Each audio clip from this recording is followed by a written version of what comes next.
Hi, Nicole. Hi. How are you? I'm okay. How are you? I'm good, doing good.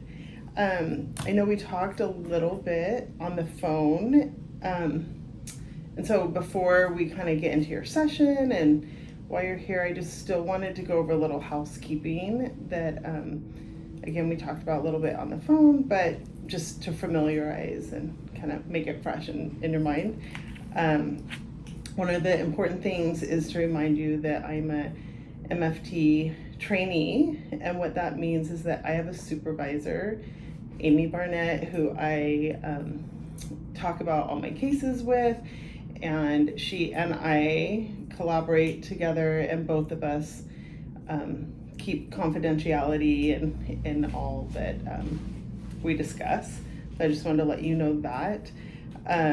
Also, we talked about it briefly, but just wanted to make sure you're okay with the consent to film our sessions. That sometimes, again, with my supervisor, just as I'm training, so that way she has material she can go over and kind of give me feedback and tips so I can help improve our sessions. So you're okay? Yes. You're okay with that? Yes. And then, like I said, my supervisor is Amy Burnett, and if any time you felt like you needed to talk to her or wanted to clarify something, she's available, and I will give you her information at the end of our session if you ever needed that. And then one thing I did want to go over with you is the confidentiality. I don't know if you've been to therapy before and you're familiar Yeah, a little bit. with that. Okay. So one, I commend you for being here. I know it's not always easy to walk into a therapy room and be with someone that you don't know and share with. But so I commend you for that. And if you're feeling a little uneasy, I want to rest assured that it's a safe space for you. So real quick, like I said, confidentiality. Our sessions are always kept confidential. Amy, I mentioned previously, as my supervisor, is the only other person that would be talking about our sessions with. And so, as an MFT or trainee, I am a mandated reporter, though. So there are certain things that, if you share with me, I am mandated to report those, and those are harm to yourself. Like that would be cutting or just any way to try and harm yourself or harm to other people if you report something about harm to others. Abuse to minors, which is 18 and under, and then abuse to adults, which would be 65 and over, elderly abuse. And then also, if for whatever reason our sessions were subpoenaed, the records were subpoenaed by a judge, then I would have to supply those. So those are really the only 4 areas that anything that we share here would have to be reported in that kind of blurred line. Are there any questions? Do you have any questions about that, or does that all make sense? Yes. And then just the last area I wanted to go over was just the policies, the pricing. That was in the paperwork that I had sent you, but I know a lot of times that's kind of overwhelming. And so my prices are $50 a session. I do require a 24-hour cancellation, and I do know that sometimes life happens for all of us, and so if something comes up last minute, always please just communicate. The open communication, I'm reasonable and understanding, and I'll do my best to try and reschedule our appointments. I know sometimes emergencies or illness, life happens, so I don't want you to feel like you can't reach out and communicate that to me. And then I am in session most of the time, so if you leave a message, please know it might take me 24 hours or so to return my calls to you. And then again, if there's some emergency and some reason that you feel like you need to talk to me and I'm not answering, please know that you can always call 911 and ask for the non-emergency line. And again, along with the Amy's information I'll give you at the end, I will also give you a list of resources if you were to need those. So that's a lot. Do you feel like, oh gosh? But I think I got it. You got it? Yeah. Okay. So, and again, I'll give you paperwork at the end that has all of that. But please, at any time, if you have questions, reach out and ask me. So I thought it would be nice that if we could do a grounding exercise before we started, Sure. just to kind of get rid of all the business and, so if you don't mind, one that I like to do is just a simple breathing exercise. So if you can put both your legs on the floor, that'd be great. And then we're just gonna do inhale. You can close your eyes and inhale for 5 breaths and hold that for 3, and then slowly let it out for 5 if you can. And then let's repeat that a couple more times. So in for 5, hold it for 3, and then let it out for 5. And let's do it just one more time. In for 5, out for 3, or sorry, I said that wrong. Hold it for 3, out for 5. Wait, you got it. You were a pro. Anyway, so how does that feel? I feel a little better. You feel, oh good, like kind of just gets rid of all the junk, right? So tell me, have you been to therapy before? Yes, I have been to therapy. You have, okay, that's good. So what brings you necessarily, real quick, I'm so sorry to interrupt. I just want you to know if I write, I'm absolutely paying attention. I just want to, being that this is our first session, and I just want to make sure I have notes so that I can go back and reference those if I need to. So I apologize if it feels like I'm not fully paying attention, but I absolutely am. So tell me, what brings you here today? What brings me here today is basically I need another solution to because I can't keep going on this way because I'm tired. You're tired? I haven't slept in forever, to be honest with you. What, is there something particular that makes you tired, or? No, I just can't sleep. I can't sleep at nighttime anymore. Which is this has been happening for a while, right? And it's and one of my friends is girl, you gotta go to therapy now. She's the what? She said, girl, you gotta go to therapy now. Oh, okay. You have to, you look tired. I feel tired. And it's, I know it's I think I'm just anxious, yeah. That is basically the biggest issue is I cannot sleep. But I do have, my sleeping pills that help me sleep, because at a certain point it's anything to help me sleep, So, but I feel it's bad to take them, and I can't take them long term. So I want to try to figure out other ways to quiet my mind and help me sleep. So you said that you were tired and anxious. Was there something particular that has caused you to not be able to sleep? Yes, or these earthquakes that we've been having in California. They're scaring me. They're scaring the crap out of me, to be honest with you. Yeah, that wasn't helpful that we had one just yesterday. It was not. I had to take 3 sleeping pills just to go to sleep. I was shaking the whole day.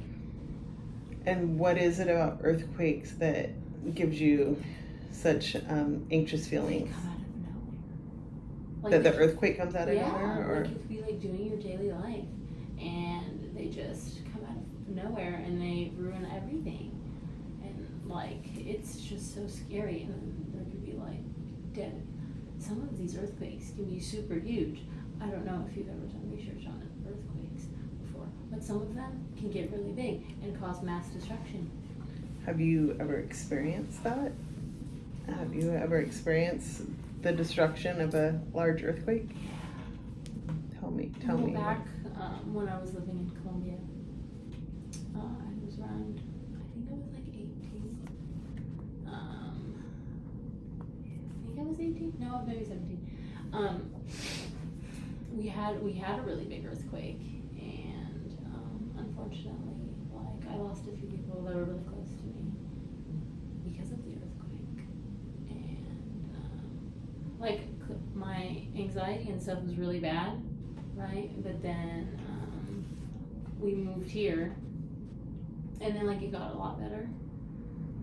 But I don't know, and like the sleeping got a little bit better when we first moved here. But then it like started happening again, like 4 years ago. What happened 4 years? Did something in particular happen 4 years ago, or? Well, yeah, my husband got deported. He got what? He got deported. Oh. Yeah. Okay. And so where was he deported to? He got deported back to Colombia.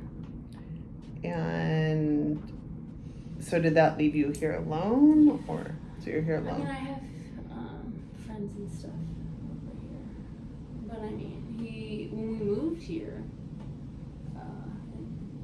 he was kind of like the person that was always there to kind of like protect me. I know he couldn't do anything about the earthquakes, but like whenever we did have an earthquake, he was like always there, made sure I was okay, and you know, like I was able to sleep a little bit better when he was there. But yeah, ever since he got deported, but I haven't been able to sleep well now. I'm sorry, that would definitely be a traumatic experience to have your spouse leave. Are you still with him? And Yeah. so you're still with him? And Yeah, we communicate so every day. We try to at least. that's good. How do you communicate with him? Over the phone or text. Sometimes we That's Skype or FaceTime. That's good. Does that make you feel connected? Yeah, it does. It does. And so, for instance, yesterday we had an earthquake, yesterday, right? Yeah. Is that something you were able to talk to him about and FaceTime him, or? Yeah, I mean, we were able to talk about it and it was okay. And I called my friends, but I like still couldn't stop like shaking. And I was like, I feel like, and I was sitting there all day beating myself up over it. Like I should have been able to predict this because I have the app, you know, the earthquake app. Mm-hmm. I'll show you actually. It's very good. Where is it? See, it'll like show you every time there's an earthquake. And I try to check it as frequently as possible, you know? Uh-huh. I try to keep up to date, but I work from home and I was like in the middle of a task, like for work, and I missed it. I I could have like. You missed the earthquake or the app I notice? missed the, like, it telling me when it was Okay. gonna be. And I should have obviously I should have been more vigilant on checking it, even though I check it pretty enough. But see, this is it feels like this is what happens when I'm not super on top of it because of work. So, if you know an earthquake's coming, how does that help you to know? Yes, because then I can I go to my safe room. I have a safe room in my house Okay. where it's like free of all big objects, so like nothing can fall on Okay. me, and I have like a year's worth of food in there. I have like 200 gallons of water. I have a lot of water. Toilet paper. Let's see. Yeah, I already said the freeze dried food. Games, just in case I get bored. So you're very prepared. Yes. That's amazing how prepared you are. So you have the app that you feel like is helpful for you. I think so. Have you ever tried deleting the app and then see how that feels? How am I supposed to know when it comes? You know? So when you are on the app and you see that earthquakes are coming, do you always, because I assume, I haven't been on the app, so I guess let me know how the app works. Does the app tell you only about earthquakes that are right in your area or all over the world? All over the world. So And I can be aware if any happen in Colombia, back where my husband is too. So is it helpful for you to know there's an earthquake happening in Mexico? Like, how does that make you feel if there's an earthquake in an area that you are not? Does that calm you, or does that make you feel like, just- oh wait, are we gonna have one? Or Well, first I'm like, as long as it's not here, and as long as it's not in Columbia. But then I'm like just anxious, and then I search up I search up more about the earthquake in Mexico, so I can try to learn as much as I can about the earthquake that happened in Mexico. have you ever tried, we started our session with that grounding exercise. Have you ever tried anything like that after you're feeling anxious about this knowledge? Have you tried to do anything that kind of like quiet your mind, or do you continue to always just go into the deep dive of? Sometimes I try, but then I don't know how to describe it well, but it feels like it's building and building and building and building, and then once it gets to a certain point, I can't just sit there and be quiet. So how do you feel that helps you, or does it help you in your other tasks of life? So you said you work from home. How does is that feeling helpful to you in your other tasks, in being a friend and being an employee? It's not helpful? Because sometimes when, if there was an earthquake that happens, close-ish, and when I have to research it, that takes away from work.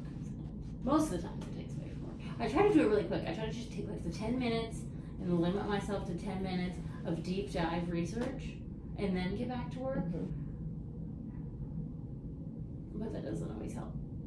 And then I end up wasting 30 minutes, to be honest with you. So is this something that you feel like serves you well, or something that you feel that maybe you need an adjustment? In the time being, I feel like it serves me well, but, I think sometimes I go through these periods of clarity, I don't know if that makes sense. Mhm. I'm like, I don't think this is hurting me well at all, to be honest with you. But then it's then when the panic starts, I'm like, this is why I have it. But then, again, once the clarity, when it kind of feels like, I don't even know. Like an ebb and flow? Yeah, like a roll, A roller coaster? At the peak anxiety, I'm like, this is good, this is why I have it. And then when I'm back to baseline, I'm like, what? This doesn't feel necessary. So do you know what it is that helps you be at baseline? No, usually after a really big, a big panic attack, I will go back to baseline, or have a lull. Do you know why do you know why you're able I to don't know. calm down after the high? I don't know. After I've screamed and cried, I think maybe I'm just tired. To be honest. And then you said you couldn't sleep. Yeah. So is the sleeping tied in to the earthquake experience, Yeah. or are they separate? I think it's tied in because I think it's just so many racing thoughts, To be honest, I think they're related. It's just, it's a lot. I feel because it's always something you have to think about and worry about, And I have other things I want to think about and worry about too. I'm trying to get my husband, we're trying to get him to come back. Mm-hmm. The right way or whatever, and that Right. takes forever, and you have to wait, and you don't know when that's gonna happen either. There's so many things that we don't know, earthquakes included, and I don't know. I think all of these things combined are just not allowing me to sleep. A lot of unknowns. Yeah. An earthquake that none of us have control over. That could So- destroy the whole entire house. It could. And kill me. Could kill my husband. Could kill the kids that I want to have one day. You have kids, or you don't have kids? No, not yet. So, and you live alone, is that correct? Mm-hmm. And you did say you had friends. Yeah, we that you're call. friends. So do you have friends here, or are they back in Columbia or No, other they're places? here. Okay, they're here. So do you ever get together with them, or you just? Oh, you don't see them face to face, and Can't. you can't. Why is that you can't? Because I would have to leave the house. And Oh, so you don't wanna leave I the have house. to be near my supplies. Oh, okay. Unless I can figure out a way to get the 200 gallons of water in my car, which I don't think I'm gonna be able to do. Could they ever come to your house? Have you invited them to your home before? Not yet. They're new because I joined a support group a while ago. Online? Yeah. Okay. And so are they friends who also share this, you know, the feeling of needing to check different things or feeling, what type of support It's group? like a support group for family members who have been like deported. Oh, and stuff okay. like that. Okay. So I don't really talk to them too much about it because it's kind of embarrassing. That you don't talk to them about the earthquake thing, but they understand your deportation. I mean, that your feelings of Yeah. loneliness with your spouse, right? Yeah. Is that something that you feel you can connect with them Yeah. about? Yeah. And what are some, like, what's one or two positives that come from that relationship that you have with these new friends? This gives me something to look forward to. It's what? It gives me something to look forward to. Okay. Anything else? I guess the feeling of not being so alone, you know, because other people understand what it's like and understand like how hard it is to like try to get their partner or family member or whoever it is like back in the country. Mm-hmm. I imagine that's a big weight. Yeah. Definitely. And how great during that time that you have these other Yeah. friends, right, who can Yeah. understand you. Yeah. And I want to like go to their house. You want to I what? want to like go out with them and go on a walk, but I feel like it's too risky. What? So you said you work from home. Mm-hmm. What do you do when you need to go grocery shopping? Oh, Instacart. It's wonderful. Okay. So do you ever go outside and take a walk or? No, I actually Amazon ordered some weights and I had them shipped to my house, and as well as a treadmill, and I just set it all up in there. How did you feel about coming here to meet today? Because that's a huge step. Congratulations. I commend you Thank you. for, I'm sure that's a huge step. I mean, I almost didn't come. I was like I'm glad you talking to did. one of the ladies from the support group, and they were just kind of just encouraging me, and they stayed on the phone with me the whole time I was here. You That's know? I love that.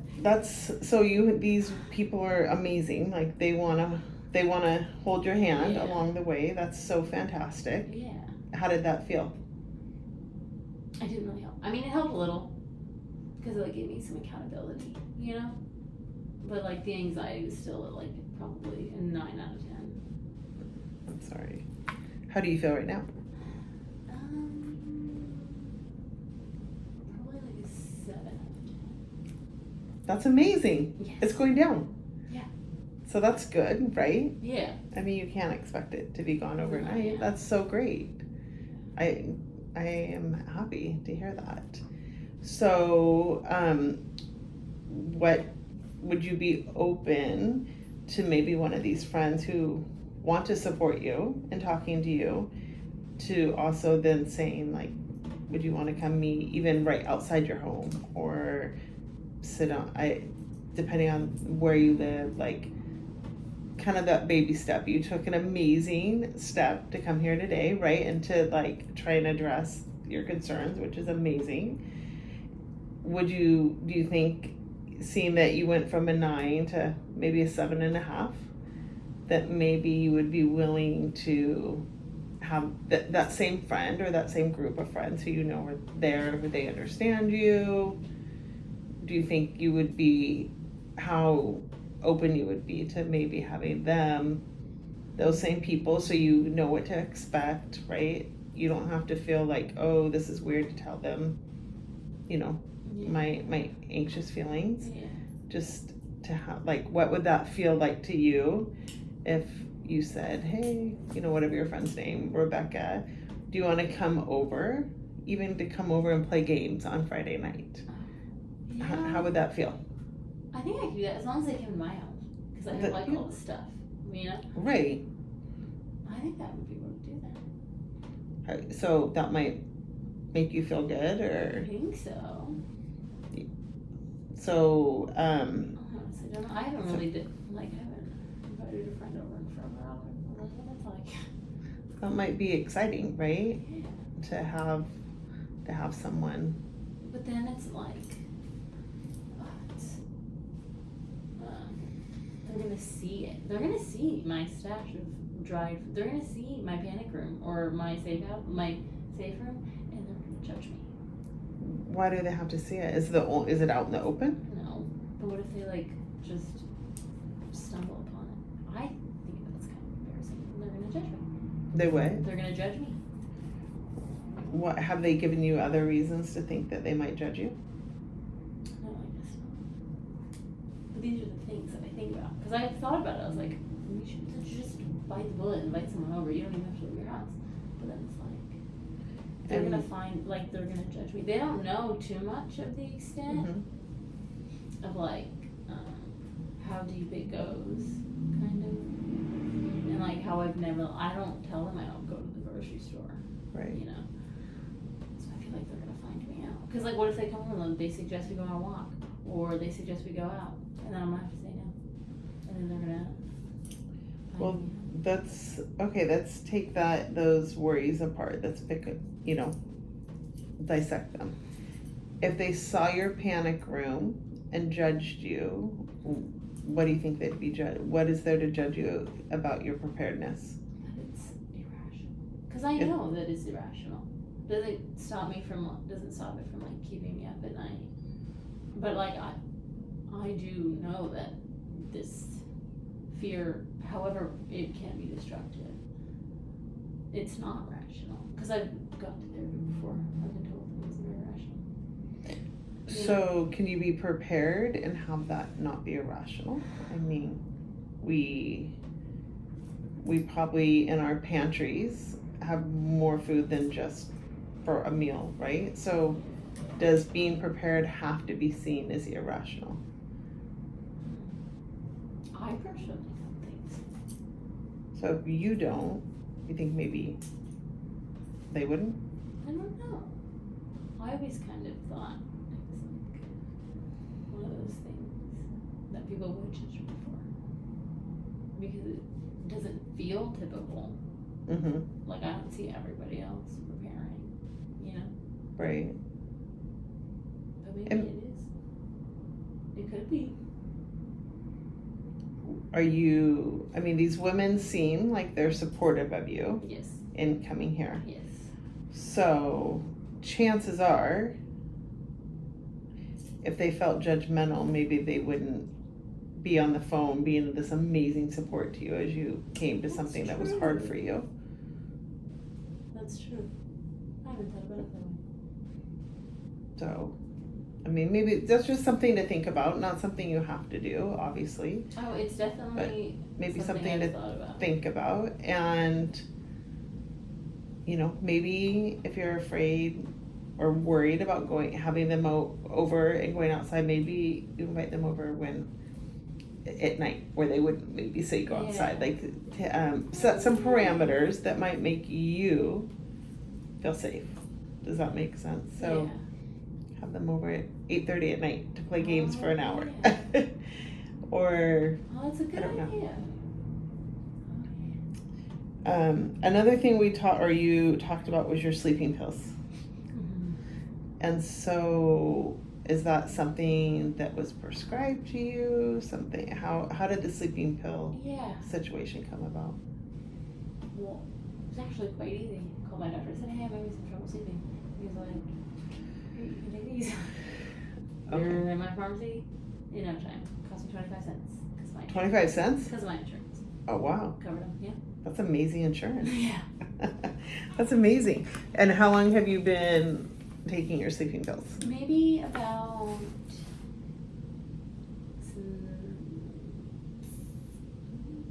I think for about 4 years actually, like right around the time he left. Okay, and before then you weren't taking them? No, I was like I couldn't sleep Before? really. Like I would drift off at some point and then wake up at 5 or 6. Like I would drift off to sleep maybe around 2 or 3, wake up 5, 6, or 7, depending. Mm-hmm. But and I would like, or some nights it would be like I'd wake up and then go back to sleep, then wake up and then go back to sleep, then wake up and then go back to sleep. So like there was some sleep, you know. But ever since he was taken from me, hasn't even really been that.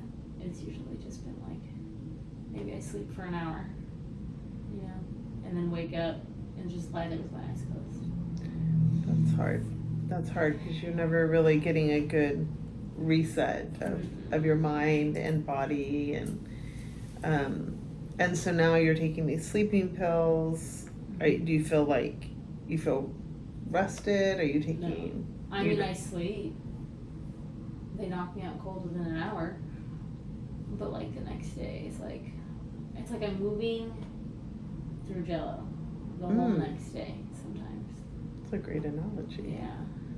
And do you take what's prescribed to you? Sometimes or more. If it's not working, I'll take one, and then usually if that doesn't work, I'll take another one. And then like if it's really bad, like last night, for example, because of the earthquake, I took like 3 because I was just like physically just shaking and I was unconsolable, pretty much. I'm sorry. It's not. Yeah, that's not a great feeling day after day. No. And so these sleeping pills, you're sleeping, but you're not. From what I hear you saying, is you're not waking up feeling like that was amazing. I just got a ton of rest. Yeah, no. Have you ever tried